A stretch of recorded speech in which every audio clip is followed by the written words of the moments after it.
Yeah, this is one of my favorites too. So this is the anterior aspect of the heart. And so this is the ventricle. And then this is the posterior aspect of the heart. And again, you have ventricle. Ventricles make up almost the majority of the heart. So we have these tiny little atria on top. The ventricles are the big part, okay? So let's look at the right atrium first. So I cut open one of the holes right here so you can see it better. And so you can see how the atria have a lot of ridges. They can stretch. They're very stretchy. So they hold more blood than you think they do. But blood is constantly pouring in. These valves or these veins are always opened. Blood flows in. And you can kind of see how it's going to go right to the ventricle. But I'm going to flip this open. And I'm going to show you here. Here you see, do you see this tissue right there? That's the tricuspid valve. There are 3 cusps. There's 1, 2, and 3 cusps.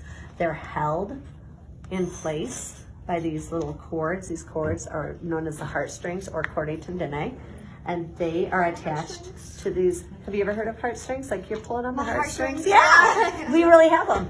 That's them, right? That's funny. Is that so awesome? Like, yeah. Now I'm like, well, you really do have heartstrings. Yeah, it's amazing. So these are papillary muscles, and the papillary muscles, what they do is they hold the heartstrings so that if the heartstrings weren't being held in place, then when the ventricles contract, the AV valve, that tricuspid or the bicuspid valve, because we have them on both sides, would invert and open to the atria. And then the blood would just pool back up into the atria, which would be bad. So these papillary muscles hold that AV valve from opening the wrong way. Make sense? So when when the ventricles get high in pressure, the semilunar valve, which you see so that'd be on considered each like side. high blood pressure? Well, not high blood pressure. I'm talking high pressure in the ventricle. Okay. So that doesn't mean you have high blood pressure. That just means the ventricular pressure is higher than the arterial pressure. Okay. The semilunar valves will open. I thought I sound dumb. And no, that didn't sound dumb at all. That was an excellent question. It didn't sound dumb. Semilunar valve I'm just making myself opens think of to that. the pulmonary trunk, and this is going to branch off into a right and left pulmonary artery, okay? Which then lead to our lungs, and then we get oxygen-rich blood coming back through 4 pulmonary veins into our left atrium. We have a huge left atrium. Wow, So blood is going to move into the left atrium, and it's going to go right down. Get a thick old baby right there, the left ventricle. That reminds me of like steak.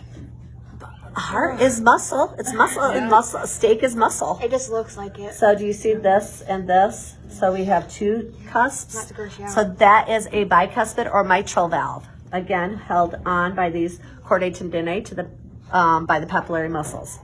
Blood then leaves from this left ventricle. And I'm using this because if I put my hand in, I could damage the valves. Through the aorta. And so these are 2 openings of the aorta. So this big old blood vessel right there is the aorta. Dang, that thing's huge. Isn't that awesome? Yeah. That's the same as our heart. Like, I mean, this is way bigger. But, you know, you can see things way better on this heart. I because like this it's part. so huge. I want to take it home and show my mom. It's beautiful. My dad would Are you gonna? Yeah, I'm gonna inject him, and then and then I'm going to put him in formalin, and he'll be there for about a month. So after today, we won't get to see him again. It takes a month. Yeah, for them to like sit, and then we can then take him out again. But yeah, he's beautiful, isn't he? I just like the way they